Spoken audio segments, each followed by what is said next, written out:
सेना के सामने उत्तर कोरियाई सैनिक ने खुद को बम से उड़ाया। रूस यूक्रेन युद्ध ने दुनिया भर में सदमे और भय की लहरें भेज दी हैं। इस संघर्ष ने न केवल क्षेत्रीय स्थिरता को हिला दिया है, बल्कि वैश्विक राजनीति पर भी गहरा प्रभाव डाला है। आप पहले हमारे YouTube चैनल को सब्सक्राइब करें। इस संघर्ष ने कई चिंताजनक घटनाओं को जन्म दिया है, जिनमें से कुछ ने मानवता की सीमाओं को भी चुनौती दी है। ऐसी ही एक घटना में एक उत्तर कोरियाई सैनिक ने रूस के कुर्स्क क्षेत्र में आत्मघाती हमला किया, जिससे स्थिति और भी गंभीर हो गई। यूक्रेनी विशेष बलों ने एक मृत और एक जीवित उत्तर कोरियाई सैनिक को पाया, जो इस घटना की भयावहता को दर्शाता है।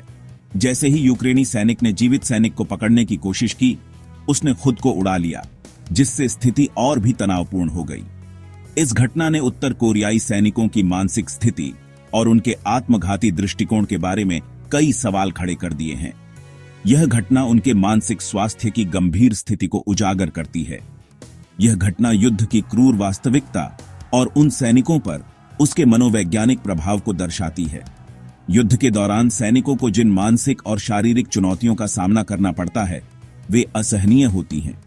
यह हमें याद दिलाता है कि युद्ध केवल युद्ध के मैदान तक ही सीमित नहीं है। इसके प्रभाव दूरगामी होते हैं, जो समाज के हर हिस्से को प्रभावित करते हैं। ये उन लोगों के दिमाग में भी लड़ा जाता है जिन्हें इसमें लड़ने के लिए मजबूर किया जाता है। उनके मानसिक स्वास्थ्य पर इसका गहरा असर पड़ता है। इस मामले में एक उत्तर कोरियाई सैनिक, जिसे एक क्रूर शासन द्वारा ब्रेनवॉश किया गया था, ने आत्मसमर्पण करने के बजाय अपनी जान लेना चुना। यह घटना हमें सोचने पर मजबूर करती है कि युद्ध की विभीषिका कितनी गहरी और व्यापक हो सकती है। यह घटना रूस के कुर्स्क क्षेत्र में हुई, जो अपने प्राकृतिक सौंदर्य और शांतिपूर्ण ग्रामीण जीवन के लिए जाना जाता था। लेकिन अब यह क्षेत्र यूक्रेन के साथ अपनी सीमा के लिए जाना जाता है, जहां तनाव और संघर्ष ने इसे बदल दिया है। यह क्षेत्र रूस यूक्रेन युद्ध में एक रणनीतिक बिंदु बन गया है, जहां हर कदम पर रणनीतिक महत्व है। दोनों पक्षों की सेनाएं इस क्षेत्र में तैनात हैं और इस क्षेत्र में भीषण लड़ाई हुई है, जिससे यहां की स्थिति और भी जटिल हो गई है। ऐसी संभावना है कि उत्तर कोरियाई सैनिक इस क्षेत्र में रूसी सेना का समर्थन कर रहे थे, जिससे संघर्ष की तीव्रता और बढ़ गई है। हालांकि उत्तर कोरिया ने यूक्रेन युद्ध में अपनी भागीदारी को स्वीकार करने से इनकार किया है, लेकिन उनकी उपस्थिति को नकारा नहीं जा सकता।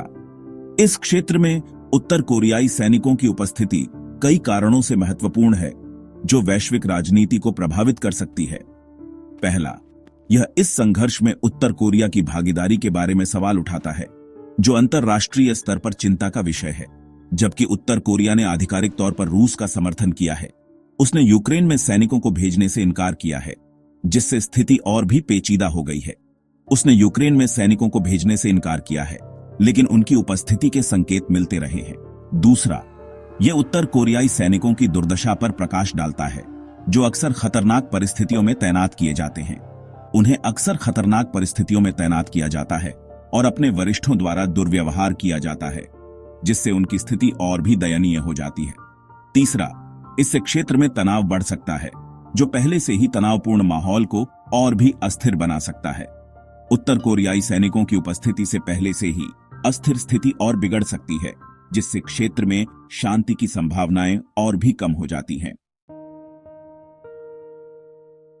उत्तर कोरियाई सैनिकों को कम उम्र से ही किम शासन के प्रति पूर्ण निष्ठा और आज्ञाकारिता के लिए ब्रेन वॉश किया जाता है। उन्हें सिखाया जाता है कि किम परिवार दिव्य है और उनकी आज्ञा का पालन बिना किसी प्रश्न के किया जाना चाहिए। उन्हें यह भी सिखाया जाता है कि उत्तर कोरिया के दुश्मन, विशेष रूप से संयुक्त राज्य अमेरिका और उसके सहयोगी, दुष्ट हैं और उनका सफाया किया जाना चाहिए। इस प्रचार का उद्देश्य उन्हें अपने नेताओं के प्रति समर्पित बनाना और उन्हें किसी भी आदेश का पालन करने के लिए तैयार करना है, जिसमें खुद को बलिदान करने का आदेश भी शामिल है। उत्तर कोरियाई सैनिकों को कठोर परिस्थितियों में प्रशिक्षित किया जाता है। उन्हें अक्सर कम खाना दिया जाता है, उनके साथ दुर्व्यवहार किया जाता है और उन्हें कठोर दंड दिया जाता है। इस प्रशिक्षण का उद्देश्य उन्हें शारीरिक और मानसिक रूप से तोड़ना है, जिससे वे अपने वरिष्ठों के प्रति अधिक आज्ञाकारी और कमजोर हो जाते हैं। सेक्शन 4, पलायन और गवाही। एक पूर्व सैनिक की कहानी। उत्तर कोरिया से बचने में कामयाब रहे एक पूर्व सैनिक ने सैन्य प्रशिक्षण प्रक्रिया की भयावह कहानियां सुनाई हैं। उसने बताया कि कैसे सैनिकों को नियमित रूप से पीटा जाता है, उन्हें भूखा रखा जाता है और उन्हें नींद से वंचित रखा जाता है। उसने बताया कि कैसे सैनिकों को नियमित रूप से पीटा जाता है, जिससे उनके शरीर पर गहरे घाव हो जाते हैं। उन्हें भूखा रखा जाता है, जिससे उनकी शारीरिक और मानसिक स्थिति कमजोर हो जाती है, और उन्हें नींद से वंचित रखा जाता है, जिससे उनकी सहनशक्ति और मानसिक स्थिरता पर बुरा असर पड़ता है। उन्हें लगातार प्रचार से भी प्रभावित किया जाता है, जो उन्हें किम शासन के प्रति पूर्ण निष्ठा में विश्वास दिलाता है। यह प्रचार उन्हें यह विश्वास दिलाता है कि किम शासन के प्रति वफादारी ही उनका सबसे बड़ा कर्तव्य है। इस ब्रेन वॉशिंग का सैनिकों पर गहरा मनोवैज्ञानिक प्रभाव पड़ता है, जिससे उनमें से कई भय और दास्ता की स्थिति में रहते हैं और वे अपने जीवन को निरंतर खतरे में महसूस करते हैं। पूर्व सैनिक ने यह भी खुलासा किया कि कैसे सैनिकों को आत्मघाती हमलों को अंजाम देने के लिए प्रशिक्षित किया जाता है। उन्हें सिखाया जाता है कि मरना, खासकर किम शासन के लिए, सर्वोच्च सम्मान की बात है। उन्हें सिखाया जाता है कि मरना, खासकर किम शासन के लिए, सर्वोच्च सम्मान की बात है। यह विचारधारा उन्हें अपने जीवन को बलिदान करने के लिए प्रेरित करती है। उन्हें बताया जाता है कि अगर वे सफल हुए तो उन्हें नायक के रूप में याद किया जाएगा और उनके परिवारों को जीवन भर के लिए पुरस्कृत किया जाएगा। यह वादा सैनिकों को अपने कर्तव्यों के प्रति और भी अधिक समर्पित बनाता है। यह विचारधारा, जिसे कम उम्र से ही सैनिकों में डाल दिया जाता है, उन्हें मौत के प्रति निडर और अपनी जान देने को तैयार बनाती है। इस प्रकार वे अपने देश और किम शासन के लिए किसी भी हद तक जाने को तैयार रहते हैं।